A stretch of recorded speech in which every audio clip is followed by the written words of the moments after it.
Hello, hello, Void. How you doing? Still with me? Nice to see you. Well, if you recall, and I don't blame you if you don't, I've been working through my personal collection semi-alphabetically, and recently had finished all the numerals, and was now working on the A's, which means a lot of Abbott and Costello. So, we have Abbott and Costello in the Foreign Legion. So, I'm not doing Abbott and Costello really chronologically, just mostly alphabetically. So there's a lot of Abbott and Costello ones that start with Abbott and Costello meet, Abbott and Costello in, Abbott and Costello go. So I already did a couple of the ones just earlier, just out of just watching Abbott and Costello. But then, came across, I did last, in my alphabeticals, I did, the first one I hit was Go to Mars. Now, we are going from the goes to the ins, Abbott and Costello in the Foreign Legion.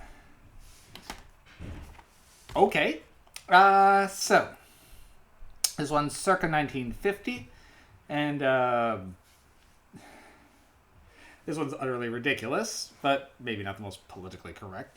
So, Abbott and Costello are, they essentially work with essentially have a fixed boxing ring gig going, but their star guy refuses to take a dive, so he gets offended and leaves.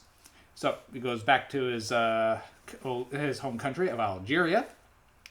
And so, Abbott and Costello have already essentially spent all the money for this, so they have to go to Algeria and get their guy back and try to convince him to take the dive.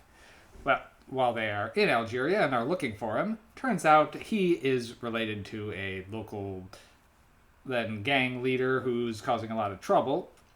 And while getting involved with that, they end up offending him, and then end up on the run. While they're on the run, they end up accidentally enlisting in the French Foreign Legion. With me so far? Because there's a lot going on here. The reason then the local, I can't remember, I don't think he was a sheikh, but essentially he's more of a crime boss, really. Got mad is because they outbid him on a slave girl that he really wanted. Classy. Mostly because Abbott Costello didn't realize that he was by waving at another guy. He thought he was just waving back and forth with the guy, but he was actually at an auction, and every time he raised his hand, he was raising the bid.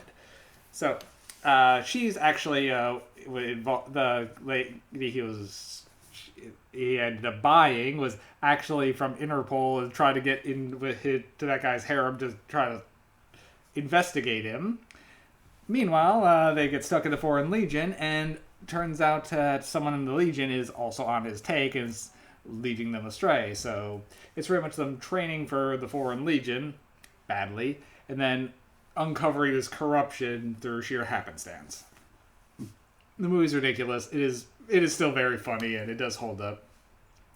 Definitely, the portrayals of the Middle Eastern culture is not the most well handled, but this was of the 1950s, so it's for that in consideration, it is actually not too bad as far as a lot of other things were at the time.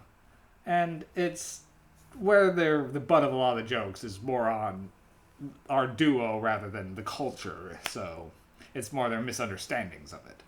So it's more of a gentle ribbing, and it does pretty good with that. So I personally did enjoy this one. It's not one of their greatest, but I'll give it a good 6 MacGuffins. Worth seeing. I'd recommend checking out Abbott and Costello and the Foreign Legion if you like a good 50s zany comedy, or if you just like Abbott and Costello.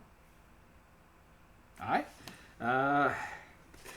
Many more to go in my backlog, so I've got still a stack sitting here, and not to mention my way backlog, which is ones that I just so I could review more things that were fresher, I kind of separated. I still got a list here that I'm dealing with, so I'm trying. I'll get out from under the movie pit I've dug myself into soon. But I really gotta actually keep on with the reviews, so hopefully I can do this more regularly. Alright, bye.